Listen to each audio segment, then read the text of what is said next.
Bom dia, queridos irmãos, que a graça e a paz do Senhor Jesus esteja com todos nós. Maravilha, tá mais um domingo quente, um domingo gostoso aqui para estarmos ouvindo sobre a palavra de Deus, conhecer mais do Senhor. E eu convido os irmãos que estão aqui presentes a abrir a palavra de Deus lá em Apocalipse, capítulo 14. Nós hoje vamos estudar a sessão a partir do versículo 13 até o versículo 20. No entanto, eu gostaria de ler todo o capítulo novamente, Apocalipse capítulo 14 todo, a fim de que nós possamos recapitular o que foi falado semana passada e também no que diz respeito à aula de hoje. Vamos fazer então essa leitura em Apocalipse capítulo 14, a partir do versículo 1. E diz assim a palavra de Deus: Olhei, e eis que o Cordeiro estava em pé sobre o monte Sião. Com ele estavam 144 mil que tinham escrito na testa o nome do Cordeiro e o nome de seu pai. Ouvi uma voz do céu como o som de muitas águas, como o som de um forte trovão. A voz que ouvi era como de arpistas, quando tocam as suas harpas. Entoavam um cântico novo diante do trono, diante dos 4 seres viventes e dos anciãos. E ninguém podia aprender o cântico senão os 144 mil que foram comprados da terra. Estes são os que não se macularam com mulheres, porque são virgens. Eles seguem o Cordeiro por onde quer que ele vá. São os que foram comprados dentre todos os seres humanos, primícias para Deus e para o Cordeiro. E não se achou mentira na sua boca, não tem mácula. Vi outro anjo voando pelo meio do céu, tendo um evangelho eterno para pregar aos que habitam na terra e a cada nação, tribo, língua e povo, dizendo com voz forte: temam a Deus e deem glória a Ele, pois é chegada a hora em que Ele vai julgar. E adorem aquele que fez o céu, a terra, o mar e as fontes das águas. Seguiu-se outro anjo, o segundo, dizendo: Caiu a grande Babilônia, que fez com que todas as nações bebessem o vinho do furor da sua prostituição. Seguiu-se a estes outro anjo, o terceiro, dizendo com voz forte: Se alguém adora a besta e a sua imagem, e recebe a sua marca na testa ou na mão, também este beberá do vinho do furor de Deus, preparado sem mistura, do cálice da sua ira, e será atormentado com fogo e enxofre diante dos santos anjos e na presença do Cordeiro. A fumaça do seu tormento sobe para todo sempre, e os adoradores da besta e da sua imagem, e quem quer que receba a marca do nome da besta, não tem descanso algum, nem de dia, nem de noite. Aqui está a perseverança dos santos, os que guardam os mandamentos de Deus e a fé em Jesus. Então ouvi uma voz do céu dizendo: Escreva: Bem-aventurados os mortos que desde agora morrem no Senhor. Sim, diz o Espírito, para que descansem das suas fadigas, pois as suas obras os acompanham. Olhei, e eis uma nuvem branca, e sentado sobre a nuvem um semelhante a filho de homem, tendo na cabeça uma coroa de ouro e na mão uma foice afiada. Outro anjo saiu do santuário, gritando com voz forte para aquele que estava sentado sobre a nuvem: Pegue a sua foice e comece a colher, pois chegou a hora da colheita, visto que os campos da terra já amadureceram.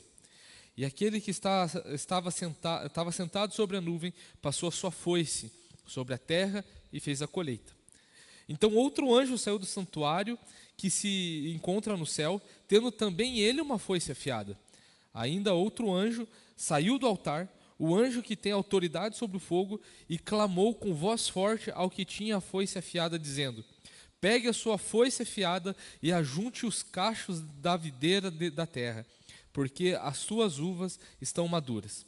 Então o anjo passou a sua foice na terra, ajuntou os cachos da videira da terra e os lançou no grande lagar da ira de Deus.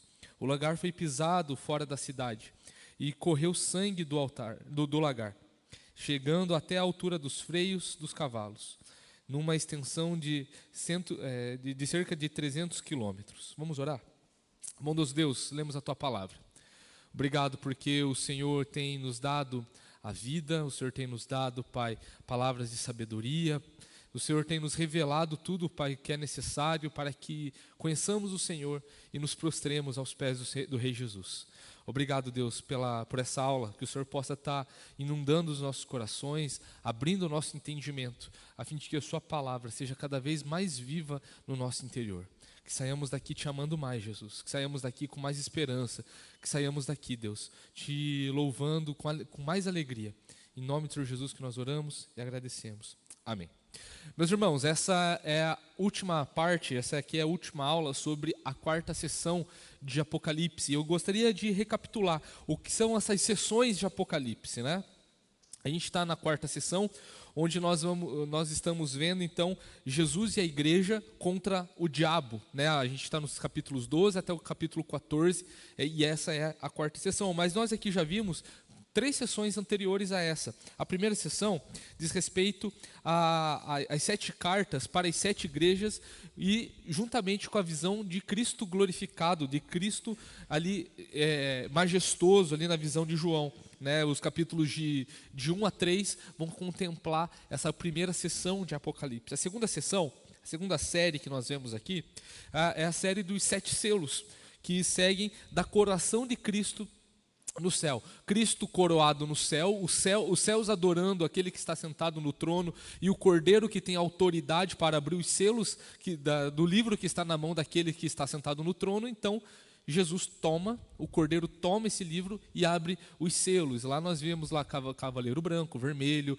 o preto, o amarelo, os mártires no céu. A gente viu também a condenação dos ímpios, né? E logo depois disso nós vemos a terceira série, que é a série das 7 trombetas, e na série das 7 trombetas nós vemos que são chamados ao arrependimento dos ímpios, e juntamente com isso, o testemunho da igreja no mundo.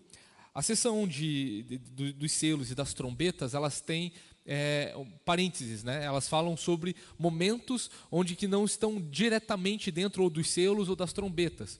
Na sessão dos selos, a gente vê que tem ali os 144 mil, os mesmos 144 mil que nós vemos aqui em Apocalipse 14, que são aqueles que podem ficar de pé diante da ira de Deus e do Cordeiro. Lá no capítulo 6, versículo 17, e é importante recapitularmos isso, Apocalipse 6, versículo 17, sobre a abertura do 7º selo, os reis da terra, aqueles que têm autoridade, todas as classes de pessoas, na verdade, estão ali sofrendo com a ira do Cordeiro, e se levanta uma pergunta: porque chegou o grande dia da ira deles, e quem poderá subsistir? E o capítulo 7 vai falar quem é que pode subsistir: os 144 mil selados, que são os mesmos 144 mil selados, aparecendo novamente aqui em Apocalipse 14. Na terceira série ali que nós vimos em Apocalipse, a série das trombetas e o testemunho da igreja, a gente vê que o mundo ele é atormentado por hostilidades, né? As trombetas elas demonstram hostilidades contra o mundo, sobre a criação, e também dá permissão ao mundo espiritual, aos demônios também, de atormentar aqueles que não são o povo de Deus. E nisso a gente vê também uma outra série. A gente vê outro parênteses, melhor dizendo, que vai ali do capítulo 10 ao capítulo 11 de Apocalipse, onde João ele vai ver o santuário sendo medido, onde ele está sendo aquele instrumento de medição ali também para dentro do templo, ali é um símbolo da igreja. A gente vê também que ele come um livro, né, que é doce ao paladar, mas ruim, amargo no estômago, que ali é um símbolo da palavra de Deus, de como aquilo ali está funcionando como testemunho. E depois nós vemos as 2 testemunhas, que também é um outro símbolo para a igreja. A gente vê isso no próprio texto, onde elas são comparadas como oliveiras e candelabros, e são símbolos ao longo de toda a escritura, como símbolo do povo de Deus e daqueles que dá autoridade para a igreja, que é o Espírito Santo, né? Em Apocalipse a gente vai ver isso no capítulo 1, versículo 20, onde esses candelabros são explicados o que são as 7 igrejas ali, os 7 candelabros. A gente vê aqui no capítulo 11 também, e ali elas estão dando testemunho, e essas 2 testemunhas, elas são mortas pela besta, que vai ser apresentada aqui no capítulo 13, que nós já vimos em aulas anteriores também. Então, resumindo, o Apocalipse ele não pode ser tratado como um livro cronológico, não é uma literatura cronológica, porque dentro dessas sessões a gente já viu condenação aos ímpios, pelo menos 2 vezes a gente já viu condenação aos ímpios. Lá nas 7 igrejas nós vimos também condenação aos ímpios. Por exemplo, Jesus falando com a igreja de Filadélfia: porque vocês guardaram a palavra do meu testemunho, eu os guardarei do dia da tentação que virá sobre o mundo. Né? E aqui não é um sentido de arrebatamento, mas de preservar, de estar ali, de preservar. Né? Então, isso já está sendo anunciado à igreja. Isso foi anunciado às 7 igrejas, isso foi anunciado também ali nos selos, nas trombetas, e aqui agora nós estamos vendo então as 7 vozes. As 7 vozes. Semana passada, no capítulo 14, o pastor Patrick iniciou, e hoje nós vamos dar continuidade às 7 vozes, né? Os irmãos estão com a Bíblia aberta, os irmãos podem ver aqui comigo, que a 4ª série aqui, ela vai falar sobre a expulsão de Satanás, capítulo 12, expulsão de Satanás dos céus. A gente vai ver que então, como um ato de sua ira, um ato da sua retaliação, da sua hostilidade, levanta seus aliados, a besta que emerge do mar e a besta que emerge da terra, onde a besta que emerge da terra atribui adoração aos habitantes da terra para a igreja que sai do mar, que é investido do poder do dragão, né? E aqui são símbolos, né, e a gente já vai recapitular isso rapidamente. E esses aliados, né, a gente vê o Satanás sendo expulso, os aliados de Satanás, e então agora nós estamos vendo as 7 vozes sendo declaradas aos vencedores contra a besta e o falso profeta e o dragão. E a gente vê Jesus aqui novamente no capítulo 14. A gente vê ele no capítulo 12, o filho, o descendente da mulher que nasceu ali, foi ascendido aos céus. E aqui nós vemos Jesus novamente em pé, numa posição de vitória, no Monte Sião. E o Monte Sião aqui a gente viu semana passada, que é um símbolo para a igreja, porque Hebreus 12 vai nos falar sobre isso, vai falar que nós alcançamos a Sião, o Monte Sião, nós alcançamos a Jerusalém celestial, né? Isso é a igreja. Então nós podemos ver dessa forma, com luz, no que a palavra de Deus nos fala de Gênesis até Apocalipse.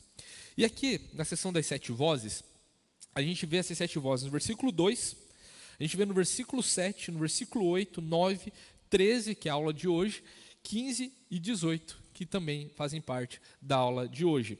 Então, nos versículos de 1 a 5, aqui do capítulo 14, nós vimos sobre o futuro dos santos, que é um futuro seguro, que é um futuro onde eles vão estar ali para sempre com o Senhor. E esses têm características. Ali a gente viu novamente os 144 mil selados juntamente com um cordeiro, de pé junto com um cordeiro, aprendendo um cântico novo. E ali ele tem algumas qualidades, algumas características que são características da igreja. Povo que não tem mácula, que segue o cordeiro para onde quer que ele vá, que foram comprados entre todos os seres humanos, são primícias de Deus para o cordeiro, não se tem mentira na sua boca, são qualidades da igreja. Não tem nem como dizer que são judeus aqui, porque a partir do momento que um judeu ele se arrepende, ele vira igreja. Se ele confessa Jesus, ele vira igreja. Por que eu estou falando isso? Porque tem irmãos nossos dispensacionalistas que pensam diferente no que diz respeito à ordem dos eventos em Apocalipse, que vão dizer que esse é um momento da grande tribulação, que a igreja já foi arrebatada e que são os judeus, os 144 mil são os judeus, porque lá em Apocalipse 7 vai falar que é 12 mil de cada tribo. O problema é que falta tribos ali naquela compreensão, se for assim literalmente. No entanto, no capítulo 14, dá luz ao capítulo 7, para falar quem são esses 144 mil. E são características, levantam características então aqui da igreja. Então, o capítulo 14, o versículo de 1 a 5, vai falar sobre o futuro dos santos e que esse é um futuro seguro. Mesmo diante da hostilidade da besta que sai do mar, mesmo diante da hostilidade da besta que sai da terra, que são todos investidos pelo poder do dragão e que transmite adoração àquele que não é Jesus. A igreja ela vai passar por tudo isso e, por causa disso, o seu futuro é seguro. Os versículos 6 a 13, aqui antes de chegarmos dos 6 a 13, a gente vê ali no versículo 2 que é a vitória daqueles que são marcados por Deus. Essa é a primeira voz que nós encontramos aqui. Né? Então, os versículos 6 a 13, nós vamos ver ali no versículo 7, no versículo 8, no versículo 9. E no versículo 13, a gente vai ver a segunda, a terceira, a quarta e a quinta voz. E essa sessão, ela fala sobre anúncios da hora do juízo. No versículo de número 7, vai falar ali, por exemplo, sobre a vitória do Evangelho. Vai falar sobre a vitória do Evangelho. E de que esse Evangelho é poderoso. E que esse Evangelho também traz condenação para aqueles que não creem. O versículo 7 vai dizer: temam a Deus e deem glória a Ele, pois é chegada a hora em que Ele vai julgar.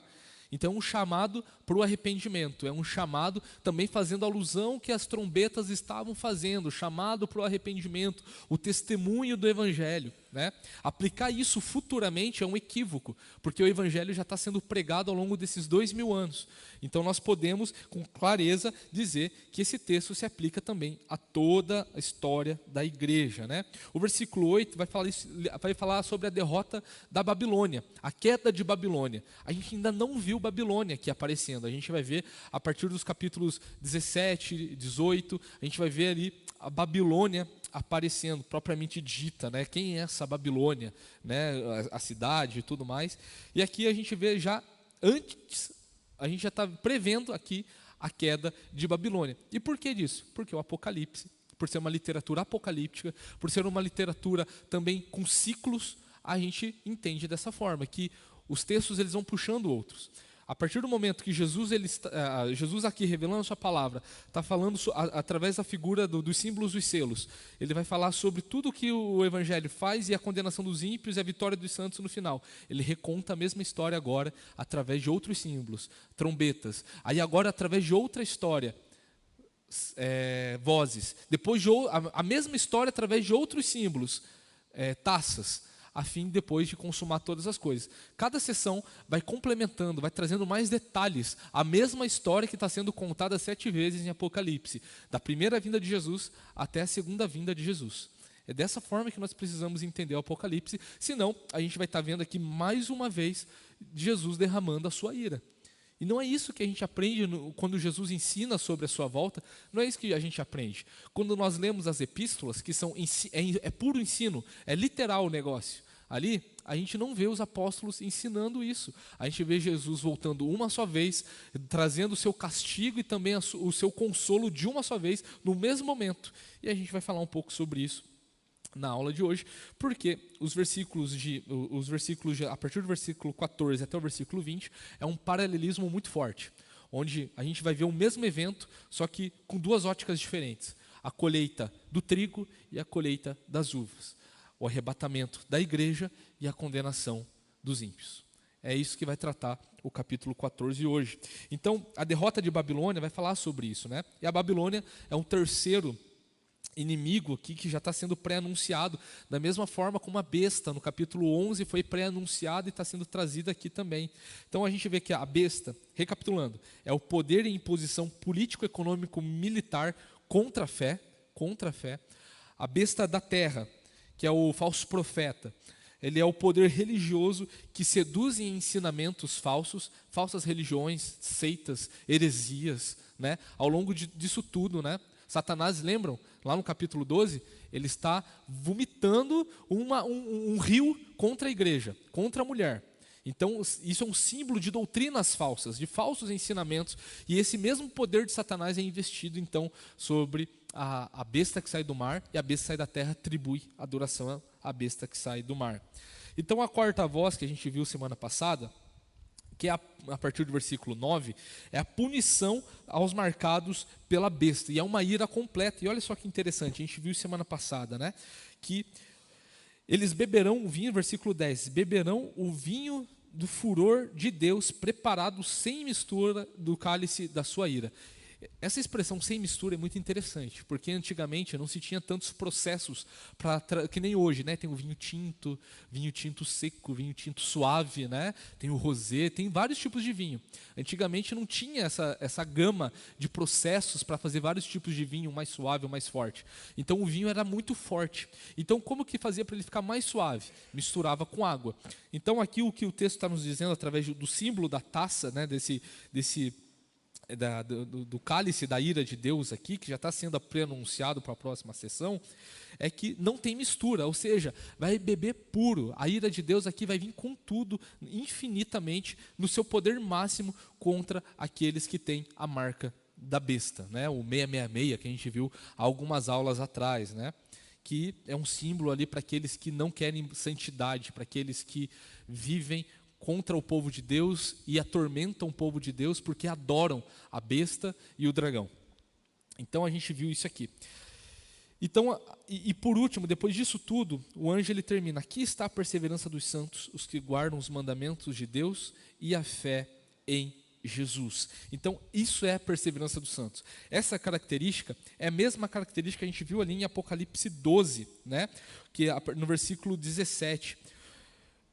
O dragão ficou irado com a mulher e foi travar guerra com o restante da descendência dela. Aqui agora vai explicar quem é a descendência da mulher. Ou seja, os que guardam os mandamentos de Deus e têm o testemunho de Jesus. Aqui no versículo 12, no capítulo 14, aqui está a perseverança dos santos, os que guardam os mandamentos de Deus e a fé em Jesus. Então existem vários paralelos que dão qualidades aqui também mais fortes para afirmarmos aqui que o Apocalipse ele trabalha com paralelismos, com figura de linguagens, com ciclos, com essas idas e vindas dentro do próprio texto.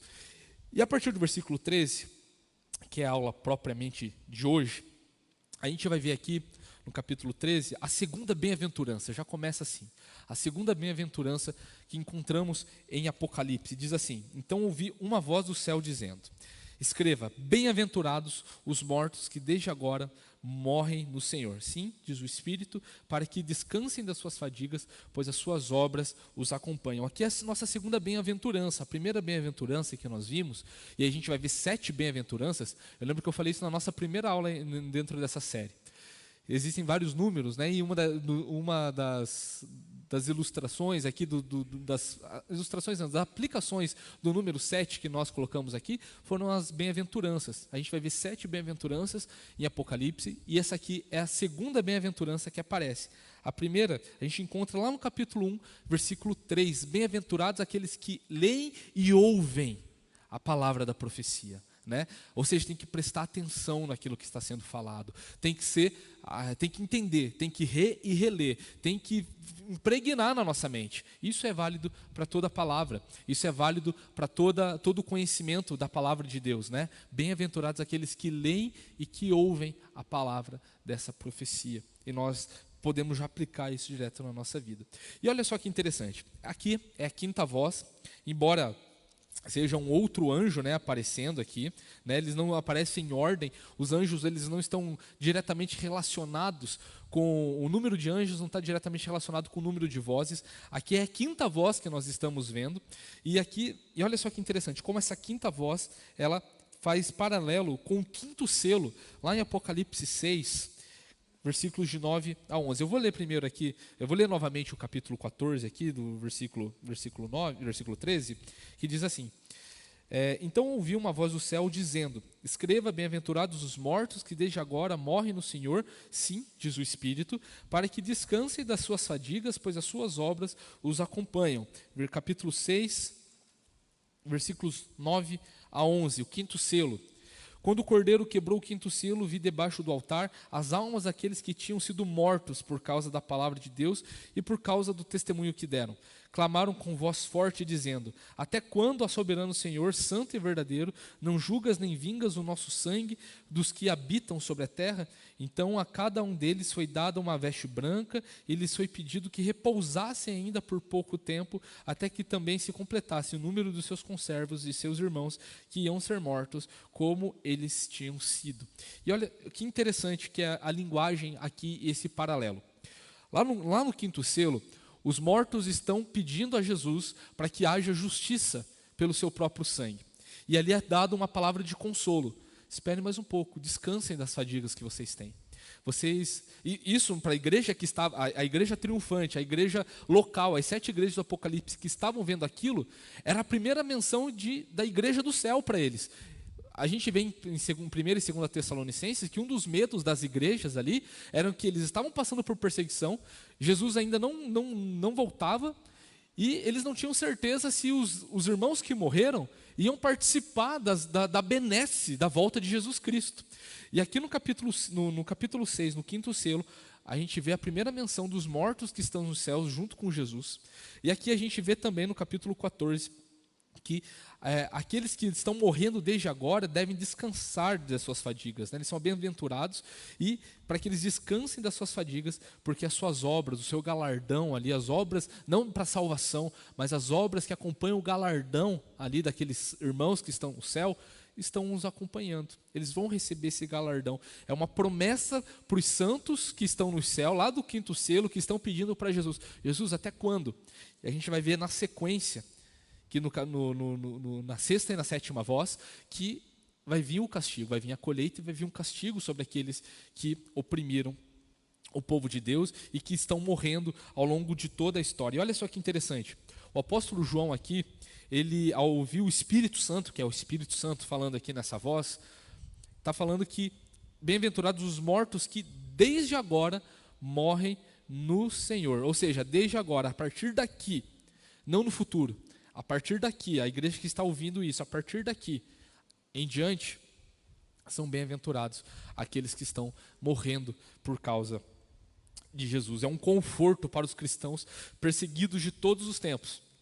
É um conforto para aqueles que conhecem gente perseguida, é um conforto para aqueles que estão sendo perseguidos, independente de qual tipo de perseguição. Hostilidade no trabalho, bem-aventurado vocês que estão também sofrendo por isso. Hostilidade na escola, sim. Perseguição de ser ameaçado, morte dos seus familiares, não tem problema, vocês são bem-aventurados porque vocês estão guardando os mandamentos de Deus e a fé em Jesus Cristo. Esta é a perseverança dos santos. Então Jesus, ele falava às 7 igrejas e com ele o Espírito Santo. Da mesma forma que o Espírito Santo está falando aqui sobre essas bem-aventuranças, lá para as 7 igrejas, na primeira sessão, nós encontramos também Jesus falando às 7 igrejas, falando sobre os seus propósitos locais e também propósitos que através da vida daquelas igrejas estavam se aplicando às igrejas de todos os tempos. Então ali nós vemos que existe uma admoestação: aquele que tem ouvidos, ouça o que o Espírito diz às igrejas.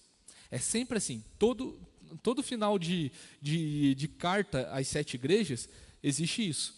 Quem tem ouvidos, ouça o que o Espírito diz às igrejas, não a igreja local de Éfeso, de Esmirna, não, às igrejas. Por mais que fosse algo local que estava acontecendo, aquilo servia também para as 7 igrejas e elas ali representando todas as igrejas ao longo de todos os tempos, porque aquelas igrejas também estavam desde agora, desde aquele momento, morrendo no Senhor. Então o Espírito Santo é quem traz essa palavra de consolação. Aqui nós vemos a segunda bem-aventurança e é uma palavra de consolação. Bem-aventurados os mortos que desde agora morrem no Senhor, sim, diz o Espírito, para que descansem. Eles são bem-aventurados agora para que eles descansem das suas fadigas, pois as suas obras os acompanham. E não é isso que a gente encontra lá em João 14, que o Espírito Santo é o Consolador? O Espírito Santo não é aquele Consolador que nos lembra tudo aquilo que Jesus nos ensina? É isso que nós encontramos lá em João 14, versículos 16 e 26, onde Jesus, ele promete um Consolador, onde Jesus, ele promete esse Consolador e que também faz com que nós lembremos de tudo que nós aprendemos de Jesus. A perseverança dos santos é isso, não é? Que guardam o testemunho, os mandamentos de Deus e o testemunho em Jesus Cristo. E a fé em Jesus Cristo, aqui no capítulo 14. É interessante ver isso, como que o Espírito Santo, ele aplica isso. Ele nos conforta, nos consola através de uma palavra de consolo. E ao mesmo tempo aplica isso aos nossos corações. E nos dá também a dignidade, por meio dos méritos de Cristo, de recebermos a promessa de Deus. É interessante aqui que o capítulo 14 fala sobre os 144 mil selados, e o Espírito Santo aqui agora está falando, que a gente vai ver na palavra de Deus, em Efésios, que o Espírito Santo é quem nos sela. Nós recebemos o selo do Espírito em nossas vidas. Nós podemos então descansar no Senhor por conta disso. E por fim, meus irmãos, aqui, a última parte dessa sessão é o mais longo, né? Vai do versículo 14 ao versículo 20, que fala sobre a colheita. Em outras palavras, mais uma vez nós estamos vendo nessa série aqui de sessões, o dia do Senhor. Aí nós estamos vendo aqui o último dia, o dia da ira de Deus contra os ímpios, mas da salvação para aqueles que guardam o testemunho de Deus e a fé em Jesus Cristo. A descendência da mulher agora vai receber a sua recompensa, e aqueles que adoraram a besta também vão receber a sua recompensa. E percebam que nesse texto existe uma sintonia muito grande, existe um contraste muito grande entre a sexta a sexta e a sétima voz aqui, né? Onde ambas elas falam sobre o último dia em dois olhares diferentes. É o mesmo evento em duas perspectivas diferentes. É como se a gente estivesse escalando a mesma montanha, duas pessoas estivessem escalando a mesma montanha, elas olhassem para trás, vissem a mesma vista, vistas diferentes, estando na mesma montanha. Aqui são duas perspectivas que João está aqui nos contando. A perspectiva do último dia, onde os santos vão ser levados para a morada celestial e onde os ímpios vão ser destruídos, onde eles vão ser pisados, segundo a linguagem aqui que nós encontramos em Apocalipse 14. E aqui é um texto emprestado lá de Joel, e eu gostaria de abrir com os irmãos, Joel capítulo 3, versículo 13, e diz assim: peguem a foice e comecem a colher, porque a plantação está madura. Venham, pisem as uvas, porque o lagar está cheio. Os seus compartimentos transbordam, porque é grande a maldade destas nações. É um texto do Antigo Testamento. João está emprestando esse texto do Antigo Testamento, aplicando aqui na sua totalidade. E nós encontramos aqui esses paralelos. Outros paralelos que nós encontramos no Novo Testamento. A gente vê lá, por exemplo, a parábola do trigo e do joio, né? Eu quero abrir com os irmãos lá em Mateus, capítulo 13, versículos 24. Mateus, capítulo 13. Semana passada tive o privilégio de pregar em Mateus 13 aqui. Outras duas parábolas dentro do mesmo contexto desse texto. Mateus 13, capítulos 24 e 30. Aqui a gente vai ver a parábola do joio, né? A gente vê aqui, resumindo, né, que Jesus ele pôs outra parábola falando sobre o reino dos céus e vai falar que o campo ali é a grande seara onde tem trigo e onde tem joio, porque o inimigo foi à noite e plantou. E Jesus ele fala ali que os trabalhadores são os anjos, o Senhor daquela terra é Jesus, e a gente vai ver essa explicação no versículo 36 a 43, onde o dia da colheita é o fim dos tempos. A gente vê Jesus mesmo falando usando esse tipo de linguagem aqui, né? A colheita é o fim dos tempos, no versículo 39, e os ceifeiros são os anjos. A gente vai ver aqui que no capítulo 14, a aparição de vários anjos, né? Aparecendo ali, e ali também mais anjos aparecendo diante desse trecho aqui, dos versículos 14 a versículo 20. A gente vê outra menção no Novo Testamento, que é o de Mateus 3, versículos de 11 a 12, que é a pregação de João Batista, né? Falando sobre a vinda de Jesus, sobre aquele que era maior do que ele.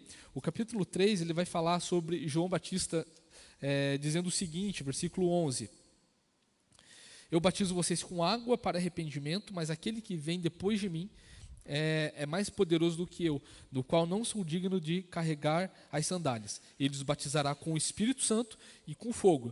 Ele tem a pá em suas mãos, limpará a sua eira e recolherá o seu trigo do celeiro, porém queimará a palha num fogo que nunca se apaga. Muitos irmãos interpretam esse texto falando que o poder do Espírito Santo também, o batismo com fogo é algo que vem do Espírito Santo, não é verdade? Mas o texto ele é muito claro aqui, ele faz essa comparação. Existe um paralelismo muito grande. O batismo com o Espírito Santo está destinado para recolher o seu trigo no celeiro. E o batismo com fogo é aquele que queimará a palha num fogo que nunca se apaga. É um paralelismo muito grande aqui dentro do texto de Mateus 3. Então nós vemos essa figura da colheita muito forte no ensinamento do Antigo Testamento e também no ensinamento de Jesus Cristo ao falar sobre o reino de Deus, né? Falando sobre o fim dos tempos. E Jesus poucas vezes explicou parábolas. E uma das parábolas que ele explicou foi a do trigo e do joio, que nós encontramos aqui. Então a colheita do trigo, o trigo aqui é o símbolo dos crentes, né? E as uvas é o símbolo dos ímpios. Eu queria ler com os irmãos uma passagem que o apóstolo Paulo vai falar lá em 2 aos Tessalonicenses, 1 aos Tessalonicenses, melhor dizendo, 1 aos Tessalonicenses, capítulo de número 1, versículos 7 a 8. Acho que se não for o primeiro ou o segundo, agora fiquei na dúvida. É o 2 Tessalonicenses, irmãos, perdão.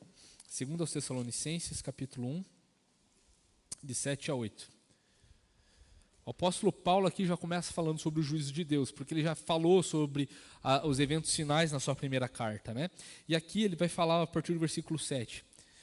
Versículo 6, melhor dizendo: pois de fato é justo para com Deus que ele retribua com tribulação aos que causam tribulação a vocês, e que dê a vocês que estão sendo atribulados alívio, juntamente conosco, quando do céu se manifestar o Senhor Jesus com os anjos do seu poder, em chama de fogo, tomando vingança contra os que não conhecem a Deus e contra os que não obedecem ao Evangelho de nosso Senhor Jesus Cristo. Ou seja, o apóstolo Paulo, no ensino epistolar, ou seja, no ensino de carta, no ensino literal, está nos falando que a vinda de Jesus, o consolo que nos será dado, será no mesmo momento em que a sua ira se derramará sobre aqueles que atribulam a igreja, sobre os ímpios. Então, o capítulo 14 agora ganha mais luz sobre esse evento que está sendo falado. Então, a gente vê isso lá em 2 aos Tessalonicenses, o apóstolo Paulo falando de uma forma literal, porque carta tem esse estilo de ser ensino puro, ensino literal. Nós encontramos aqui no capítulo 14 os mesmos eventos, sendo agora falando no olhar simbólico, no olhar total aqui, né? E nós vemos isso dentro de uma progressão. Depois a gente vai ver de novo as 7 taças, vão falar sobre de novo esse mesmo evento. Depois a gente vai ver sobre a volta de Jesus lá no capítulo 19, de uma forma muito explícita. A gente vai ver isso aqui de novo. Então, continuando. A igreja, então, ou seja, por que é falado sobre o trigo, a colheita do trigo antes e depois a colheita da uva? Para dar a ideia, dar o entendimento puro e claro aos cristãos de que aquela ira que os ímpios vão participar, a igreja não vai participar. A igreja antes ela vai ser arrebatada, antes dos ímpios, para que eles sofram o castigo por terem perseguido a igreja, por terem atribulado a igreja, por terem adorado a besta. A gente vê isso ali na quarta voz, né?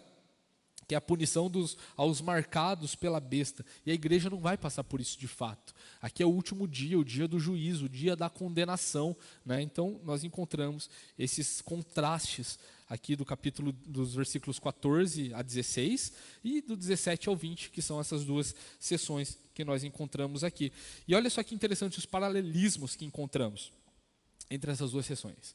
A gente vê 2 foices afiadas, no versículo 14 e no versículo 17. Nós encontramos 2 anjos saindo do santuário, nos versículos 15 e também no versículo 17. Nós vemos 2 ordens de ação para a colheita, né? No versículo 15 e no versículo 18. E a gente vê então 2 colheitas nos versículos 16 e nos versículos 19. Então, e olha só que interessante. Se os irmãos contarem nesses trechos aqui de 14 a 20, os irmãos vão encontrar a palavra foice aparecendo 7 vezes. 7 vezes aqui, indicando essa completude de juízo e também essa completude dessa obra final de colheita, de trazer todo o povo de Deus. Os 144 mil é um símbolo da totalidade do povo de Deus, aqui de todas as épocas, de todos os lugares, onde você quer imaginar. É um número fechado, claro que é um número simbólico ali, mas que nos dá essa percepção de uma totalidade, onde não vai faltar nenhum e também não vai ter nenhum que entre e te penetra. É uma totalidade. E nós encontramos aqui, então, novamente, sendo reforçado essa colheita, aparecendo a palavra foice, que é um instrumento dessa colheita, aparecendo, então, 7 vezes, dando a ideia, a compreensão correta de que vai ser um ato único, de que vai ser um ato ali definitivo, de que vai ser um ato, então, perfeito. Beleza? E olha só, o versículos 16, 14 a 16 vai começar com um texto que nós encontramos lá em Daniel capítulo 7 e em Mateus capítulo 24. Eu queria ler com os irmãos o capítulo 14 aqui, versículo 14, que diz o seguinte: Olhei, eis uma nuvem branca, e sentado sobre a nuvem um semelhante a filho do homem, tendo na cabeça uma coroa de ouro e na mão uma foice afiada. Capítulo 7 de Daniel, versículo 13. Daniel, capítulo 7. Nós já lemos algumas vezes o capítulo 7, principalmente quando a gente viu sobre a besta que emerge do mar, a gente viu muito nesse texto. 7, versículo 13, que diz assim: Eu estava olhando nas minhas visões da noite, e eis que vinha com as nuvens do céu alguém como um filho do homem. Ele se dirigiu ao ancião de dias e o fizeram chegar até ele. Então aqui é um texto também aplicado por João ali naquele momento que a gente está vendo no final da grande tribulação, no final dos tempos e tudo mais. O texto aqui de Daniel também está falando sobre isso, né? E também um outro texto, lá em Mateus, capítulo 24, vocês viram que Mateus a gente está citando bastante aqui nessa aula, né? Justamente porque Mateus ele é um evangelho dedicado, assim, e também tem sua intenção, melhor dizendo, aos judeus, né? Aos judeus. Tem muita coisa ali falando para os judeus e tudo mais, a fim de que eles creiam que Jesus é o Messias. Então, Mateus 24, versículo 30. Jesus está falando ali sobre a sua volta depois da grande tribulação, né? E Jesus então vai falar como que será o seu retorno.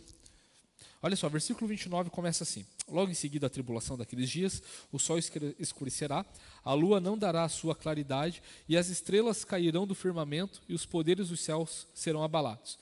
Então aparecerá do céu o sinal do Filho do Homem. Todos os povos da terra se lamentarão e verão o Filho do Homem vindo sobre as nuvens do céu, com poder e grande glória. E o versículo 31 ainda traz mais luz ao de Apocalipse, capítulo 14. E ele enviará os seus anjos, com grande som de trombeta, os quais reunirão os seus escolhidos dos quatro ventos de uma a outra extremidade dos céus. Aqui, Jesus ele falando de uma forma mais literal, né? Aquilo que está sendo aplicado de uma forma simbólica, né? Na figura da colheita lá em Apocalipse 14. Então, e olha só que interessante, aqui fala que Jesus está voltando numa nuvem branca, né? E aqui é a única vez que aparece essa expressão nuvem branca, né? A gente viu ali em Daniel 7, em Mateus 24, que Jesus ele vai voltar numa nuvem, né? E aqui em Apocalipse vai falar sobre uma nuvem branca, né? Que também é um símbolo indicando essa santidade, esse juízo, essa intrepidez, esse domínio de estar no lugar alto, mas trazendo esse juízo sobre a terra com santidade, né? Diante do seu juízo, Deus também demonstra a sua santidade, e vai ser uma única vez isso aparecendo em toda a Bíblia, essa expressão, uma nuvem branca. E o Filho do Homem aqui está com uma coroa, e ele também está com uma foice afiada na mão, né? Então essa coroa, ela é a vinda de Jesus como um rei vitorioso. Lembrando, a sessão de Apocalipse 12 ao capítulo 14 é a primeira vez que nós estamos vendo aqui Jesus junto com a igreja de uma forma vitoriosa. Lembrando que a gente viu primeiro nos selos a igreja sendo perseguida, nas trombetas o testemunho da igreja, e agora a gente está vendo Jesus com a igreja de uma forma vitoriosa contra Satanás. Então Jesus ele está aparecendo novamente como está aparecendo aqui como um rei vitorioso. Ele está usando uma coroa semelhante, né? E eu até quero inverter aqui, né? Os 24 anciãos eles usam coroas semelhantes àquele que está vindo aqui com vitória, né? Ou seja, os 24 anciãos que nós vimos aqui no capítulo 14, que foi falado lá na segunda sessão, na sessão do céu e dos selos, nós vemos ali que os 24 anciãos representando a igreja estão ali também vitoriosas por causa do Cordeiro que é vitorioso, por causa do Filho do Homem com uma coroa aqui, né? E essa foice afiada é interessante, poderia falar só foice, né? Mas fala foice afiada na mão. Quem já cortou mato, né, sabe que uma foice bem afiada ajuda o trabalho. Meu Deus, e é assim, se aparecer o bicho ali, tchau. Se aparecer algum bicho, já era. Então, a foice afiada aqui, ela tem a intenção, é um símbolo para falar sobre um trabalho que não vai ter demora, onde a pessoa não vai ficar ali se matando para cortar um tronco, vai ser de uma vez, vai ser de uma só vez e também não vai ter oposição nenhuma.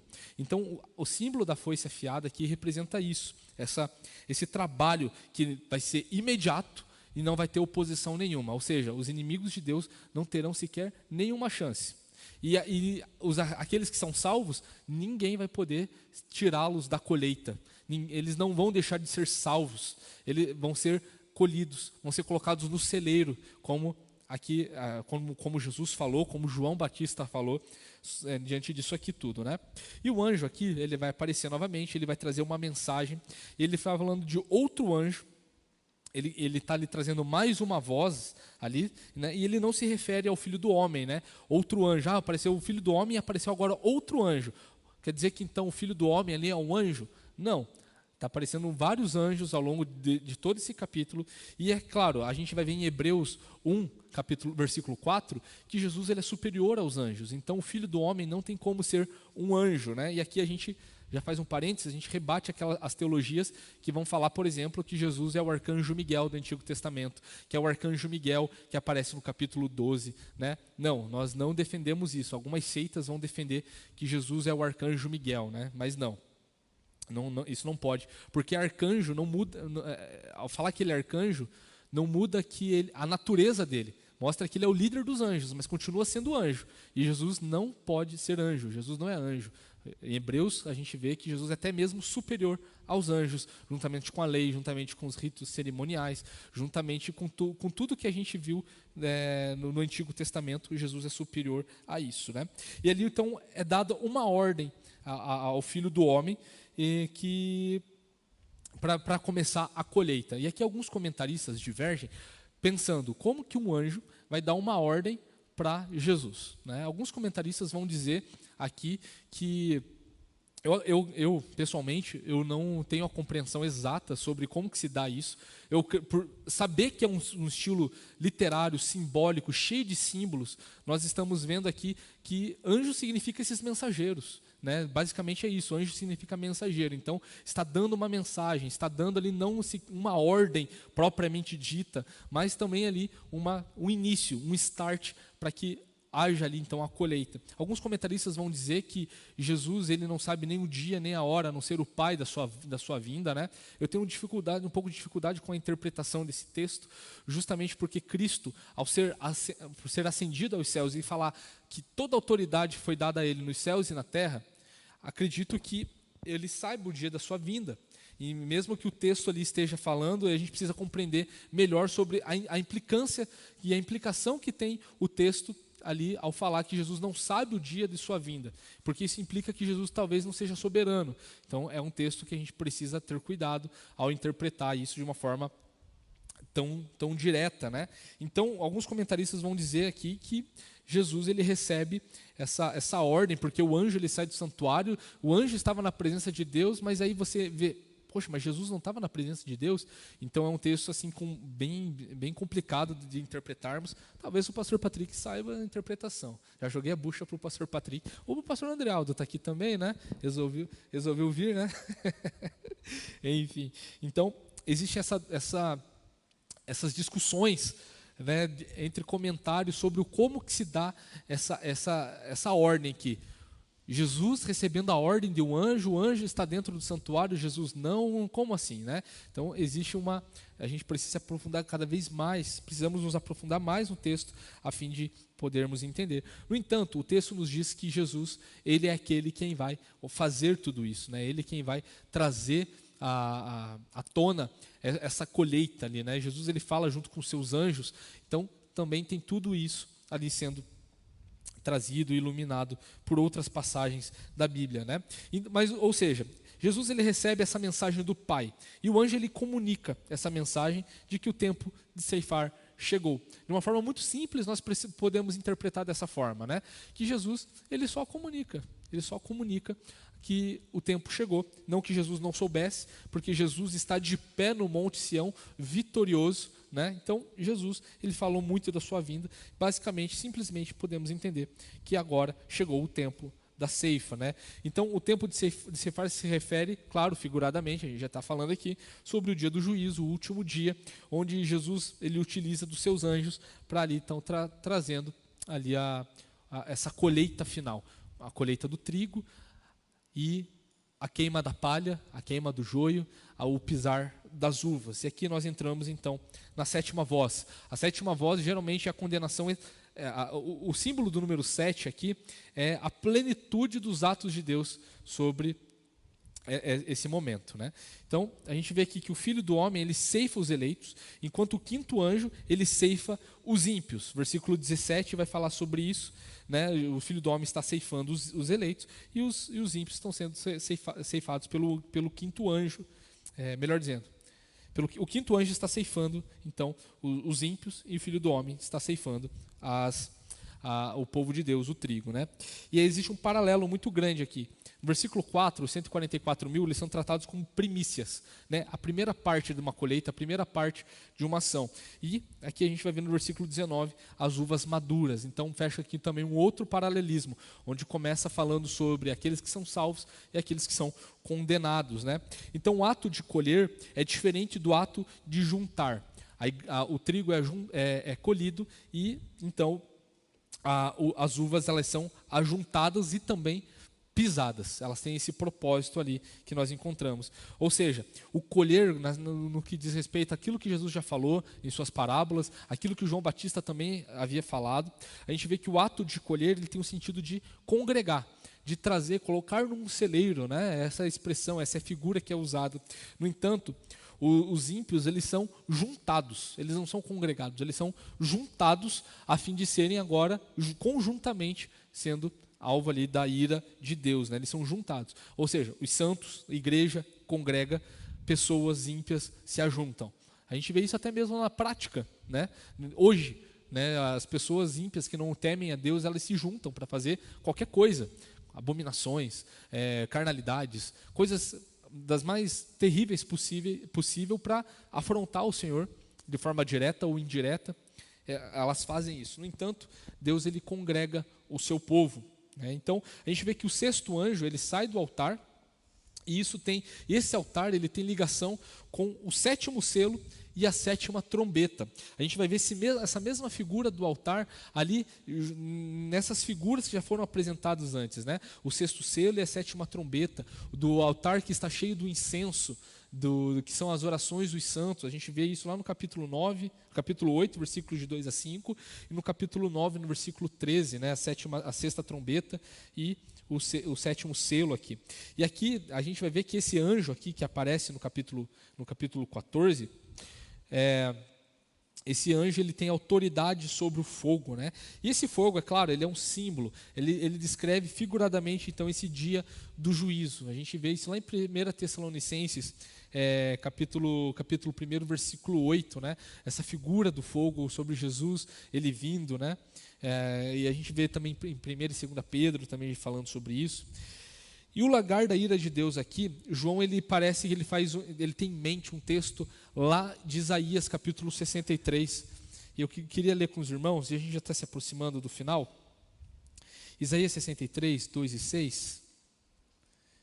Isaías 63, versículos de 2 a 6. Vai nos falar o seguinte: porque as suas roupas estão vermelhas? Porque se parecem com as roupas de quem pisa uvas no lagar? O lagar eu o pisei sozinho, dos povos ninguém esteve comigo. Pisei as uvas na minha ira, no meu furor as esmaguei, e o seu sangue respingou nas minhas roupas, e todas elas ficaram manchadas, porque o dia da vingança estava no meu coração, e o ano da redenção havia chegado. Olhei e não havia quem me ajudasse, fiquei admirado por não haver quem me apoiasse. Por isso, o meu próprio braço me trouxe a salvação e o meu furor foi o meu apoio. Na minha ira, pisei os povos no meu furor, embriaguei-os, derramando o seu sangue no chão. Então a gente vê que João muito provavelmente está com esse texto em mente quando ele está trazendo essa figura do lagar, né, da ira de Deus. E então o dia da ira, ela também tem a ver, como a gente já falou lá, com o sexto selo. Quem pode subsistir à ira do Cordeiro e de Deus, né, aqui. Então, isso foi feito fora da cidade, a gente vê aqui no capítulo 14, que isso foi feito fora da cidade, no versículo 20 a gente encontra isso. E isso a gente vê, por exemplo, quando Jesus foi crucificado, né? Jesus ele foi crucificado fora da cidade. Dentro dos muros de Jerusalém não poderia ter derramamento de sangue. Isso era previsto na lei. E ninguém poderia ser morto ali. Então, por exemplo, Jesus ele foi morto fora da cidade. Isso se cumpriu também aquilo que tinha o bode da expiação, né? Tinha 2 bodes. Um era colocado a mão colocando pecados ali sobre aquele bode, que era mandado para o deserto. E tinha um outro bode que fazia remissão de pecados ali através do derramamento de sangue, né? Então, isso tem tudo a ver com o Antigo Testamento, com o que Jesus cumpriu e tudo mais. Então, aqui a gente vê de uma forma simbólica de que o lagar ele foi pisado fora da cidade, falando também sobre a santidade do povo de Deus, separado disso tudo. A cidade aqui, em Apocalipse, ela é uma figura de povos, ou o povo de Deus, ou o povo do diabo, né? A gente vê lá nas 2 testemunhas sobre elas sendo mortas e seus corpos colocados no meio da praça de uma cidade, né? A gente vai ver Babilônia, que era uma cidade compreendida no Antigo Testamento, e a gente vai ver que é um símbolo da luxúria que existe no mundo, do poder sedutor que existe no mundo aqui, né? Sobre o sistema que afronta Jesus com sua insensatez, com a sua luxúria no modo de pensar e de agir, né? Então, a gente vê isso que essa profecia de Isaías, também ela está fazendo alusão a uma profecia que Jacó fez lá em Gênesis 49, que quando Jacó estava prestes a morrer, ele profetizou sobre seus filhos, né? E lá em Gênesis, capítulo 49, versículo 11, dentro da profecia que Jacó estava falando para Judá, que é um ancestral de Jesus, ele fala aqui, ó, ele amarrará o seu jumentinho, a vide, e o filho da sua jumenta, a videira mais excelente. Lavará suas roupas no vinho e a sua capa em sangue de uvas, né? Então aqui também fazendo uma alusão, com o cumprimento de uma profecia que Jacó profetizou muito tempo antes de Jesus vir ao mundo, né? Então, aparece aqui a palavra sangue também, a palavra de cavaleiros. Aqui a gente estava vendo só sobre uvas sendo pisoteadas, mas no versículo 20 deixa claro que o suco que sai ali é sangue. A gente vê que são sangue e cavalos com freios. Isso nos dá uma alusão de guerra. Isso deve fazer com que a gente pense numa guerra, sangue, cavalos com freios ali para serem puxados e tudo mais. Isso sugere uma guerra que a gente vai ver lá em Apocalipse, capítulo 19, com a vinda de Jesus. E olha só que interessante como esse ato final aqui, dessa sessão, falando sobre o dia do Senhor, faz alusão com o que é falado lá no capítulo 19, quando Jesus ele revela de uma forma escancarada sobre a vinda dele, né? Sobre como será a vinda dele. E olha só que interessante as características que a gente vê com a profecia de Gênesis, com a profecia de Isaías, com o que João está falando aqui no capítulo 14 e com essas características de Jesus na sua vinda. No versículo 13 vai falar o seguinte: ele está vestido com um manto encharcado de sangue e o seu nome é Verbo de Deus. Versículo 15: da sua boca sai uma espada afiada, para com ela ferir as nações. Ele mesmo as regerá com cetro de ferro, e ele mesmo é o que pisa o lagar do vinho do furor da ira do Deus Todo-Poderoso. Né? Então, não tem como a gente não ver de uma forma textual, esse ciclo em Apocalipse, essas idas e vindas em Apocalipse. Então a gente vai ver que aqui está falando sobre o mesmo evento que quando Jesus está voltando, numa forma mais revelada, numa forma mais detalhada de como vai ser a vinda de Jesus, lá no capítulo 19. Mas está falando no capítulo 14 o mesmo evento, só que lá com mais detalhes, com mais riqueza de detalhes, mas falando aqui sobre a mesma situação, a mesma coisa, né? E aqui a gente vê no final do versículo 12, do versículo 20, que essa extensão do sangue que sai dali, ela chega à altura dos freios dos cavalos, mais ou menos nessa altura, e em outras traduções, aqui vai falar 300 quilômetros, mas em outras traduções vai falar sobre 1.600 estádios, né? Alguns tentam interpretar o que seriam esses 1.600 estádios ou 300 mil quilômetros, né? Alguns comentaristas dispensacionalistas, por exemplo, vão dizer que esses 300 quilômetros é a exata extensão de norte a sul de Israel, né? Então, vão aplicar isso de uma forma literal dentro de um texto que claramente não tem, é simbólico. A colheita de Deus não é de uva, literalmente, não é de trigo, literalmente. São figuras, são símbolos aqui que representam realidades muito claras. E aqui, então, não tem como ser essa extensão literal de Israel. Outros vão dizer que o 1.600 aqui tem 4 ao quadrado, e o 4 representando o número do homem aqui em Apocalipse, e o 10 ao quadrado, vezes 10 ao quadrado, que dá toda essa conta dá 1.600. O 10 é o tamanho de totalidade também, de espaço, de mensura, né, de algo mensurável ali, que dá para chegar dentro de uma questão espacial, até mesmo intelectual ali, né? Outros vão dizer que é 40 vezes 40, que 40 é um número muito forte no Antigo Testamento, né? Também no Novo, né? Os 40 anos no deserto, os 40 dias de jejum de Jesus, né? Então, eu tenho dificuldades com algumas interpretações como essa, porque o texto está nos falando sobre um quadro que João esboça, que é de um conflito geral, de um conflito global, onde a gente vê aqui de que existe uma hostilidade do anticristo, da besta que sai do mar, da besta que sai da terra, do dragão contra a igreja, e que a igreja agora é vitoriosa e que agora existe retaliação contra esses, contra os que recebem o número da besta e contra aqueles que, e também contra a besta e contra o falso profeta e o dragão. A gente vai ver isso também em outras sessões.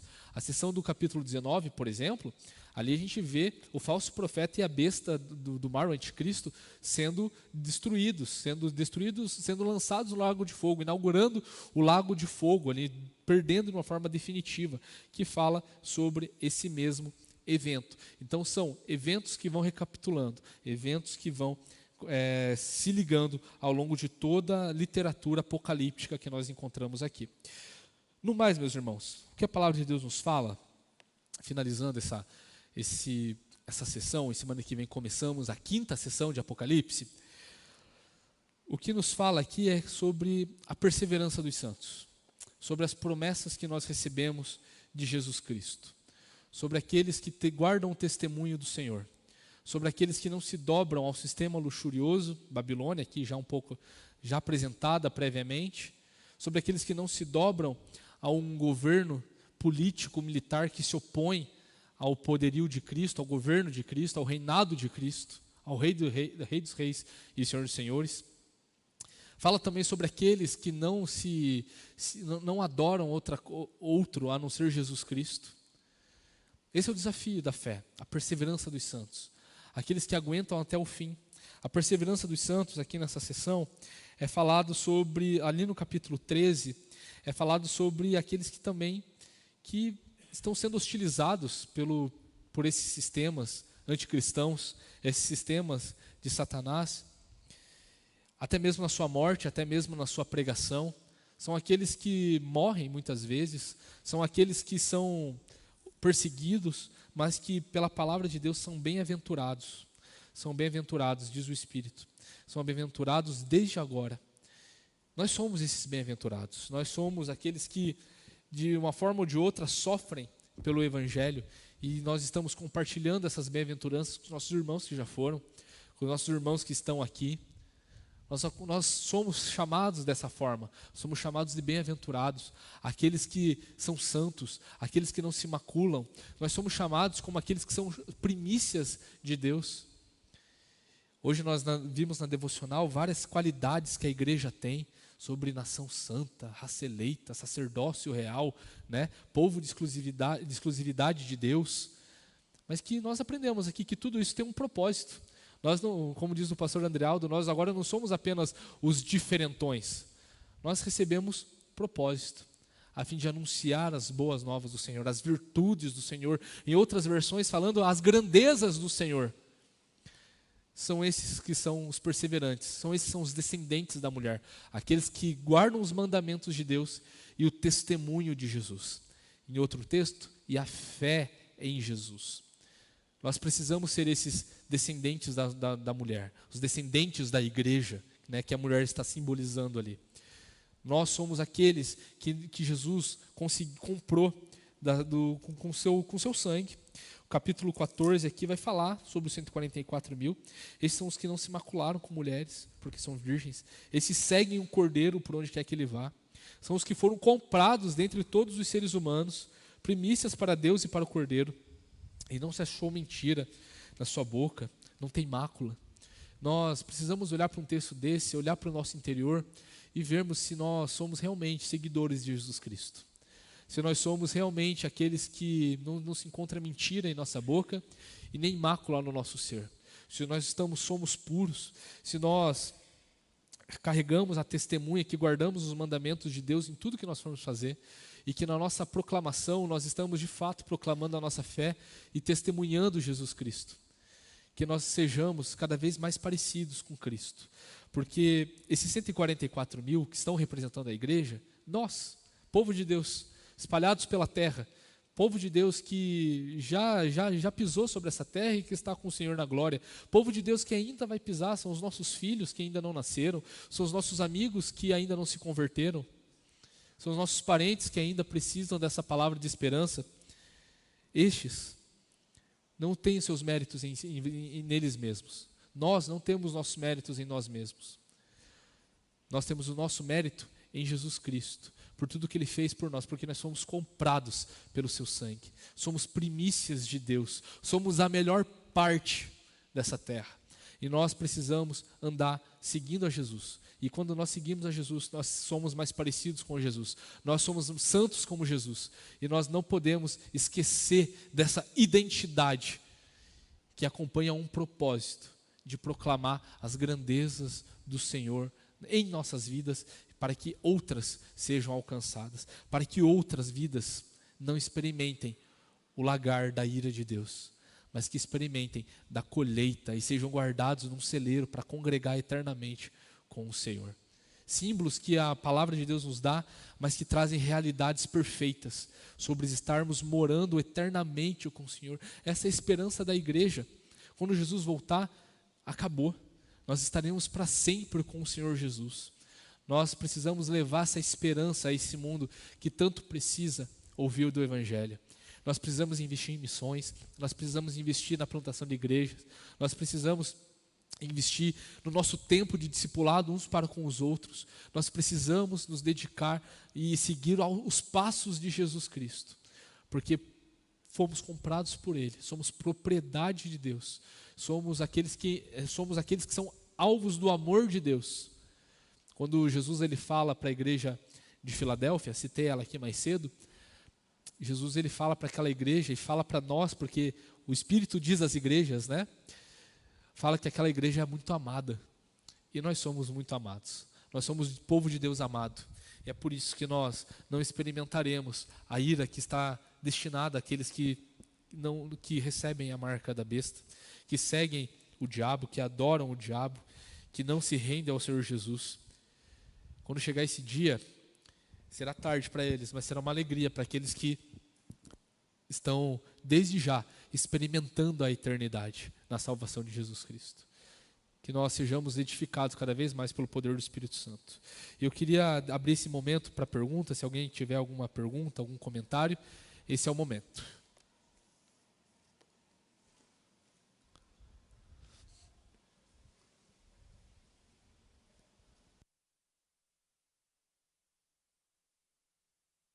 Temos alguma coisa no YouTube? Não sei. Algum comentário?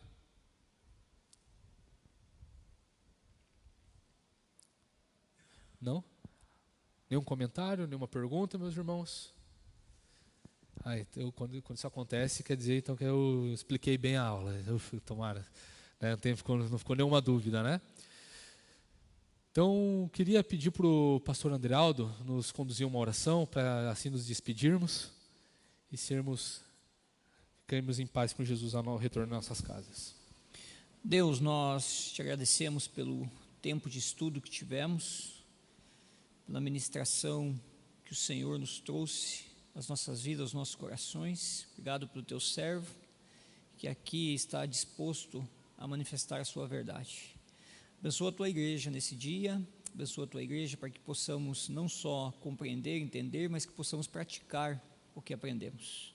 Nos leva aos nossos lares, debaixo do seu cuidado, nos dá um dia de comunhão em família, nos prepara para o tempo da noite em adoração ao Senhor. É isso que eu te peço em nome de Jesus. Amém.